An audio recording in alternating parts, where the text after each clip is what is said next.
তুমি কি চট্টগ্রাম মেডিকেল কলেজের সেই আইসিইউ দেখো নাই কোনোদিন, যেখানে সন্তান টাকার বস্তা নিয়ে বাইরে দাঁড়িয়ে আছে, বাবাকে একদিন বেশি বাঁচানোর জন্য ডক্টর সিনার উপরে চাপ দিচ্ছে হার্ট এর বিটিং ফিরিয়ে আনার জন্য, কিন্তু ফিরিয়ে আনতে পারে নাই।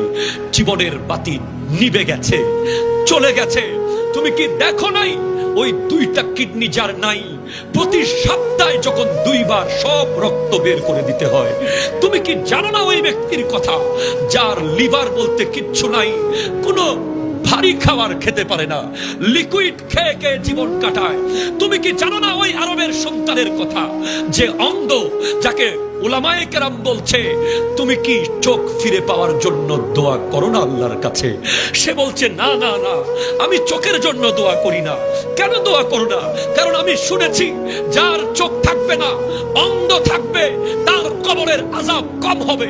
সেজন্য আমি আল্লাহকে বলেছি, আল্লাহ আমার চোখ দেওয়ার দরকার নাই, আমাকে কবরের আযাব থেকে তুমি মুক্তি দিও। কে তোমাকে ভুলিয়ে দিল কবরের কথা? কে তোমাকে ভুলিয়ে দিল হাসরের কথা? কে তোমাকে দূরে নিয়ে গেল এত আল্লাহর মুহাব্বত থেকে?